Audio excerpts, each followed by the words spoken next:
আজাদ ভাইকে রাবিদ ভাইয়ের সাথে কানেক্ট করে দিয়েছি। রাবিদ ভাই টিম ম্যানেজার আছেন, তারপরে মাননীয় প্রধান উপদেষ্টা টিম ক্যাপ্টেন শান্তর সাথে কথা বলেছেন। আসসালামু আলাইকুম বন্ধুরা, রাওয়ালপিন্ডিতে চলছিল বাংলাদেশ ও পাকিস্তান দ্বিতীয় টেস্টের পঞ্চম দিনের খেলা। পাকিস্তানের দেওয়া 185 রানের লক্ষ্যে ব্যাট করছিল বাংলাদেশ। এমন সময় বাংলাদেশ টিমের সাথে যোগাযোগ করার চেষ্টা করেছিলেন ডক্টর মোহাম্মদ ইউনুস। বাংলাদেশের প্রধান উপদেষ্টা ডক্টর মোহাম্মদ ইউনুস বাংলাদেশ টিমের সাথে যোগাযোগ করতে চাইলে তখন তিনি যোগাযোগ করতে পারেননি।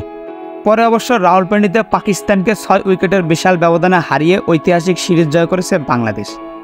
ইতিমধ্যে হোয়াইট ওয়াশের লজ্জা দিয়ে পাকিস্তানের মাটিতে এই প্রথম কোনো টেস্ট সিরিজ জিতল বাংলাদেশ দল। তাই তো ডক্টর মোহাম্মদ ইউনুস বাংলাদেশ দলের সাথে কথা বলার জন্য যোগাযোগ করেন বিসিবিতে। আর এই বিষয়টি নিশ্চিত করেছেন বাংলাদেশ ক্রিকেট বোর্ডের পরিচালক শাহরিয়ার নাফিস।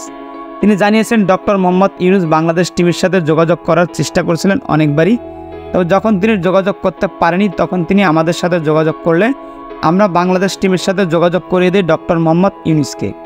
পাশাপাশি তিনি অধিনায়ক নাজমুল হোসেন শান্তর সাথে কথা বলেন।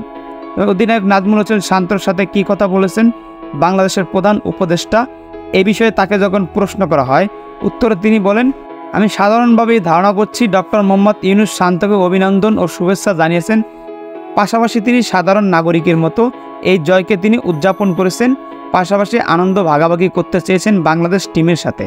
এজন্যই হয়তো তিনি বাংলাদেশ টিমের অধিনায়ক নাজমুল হোসেন শান্তর সাথে যোগাযোগ করেছেন।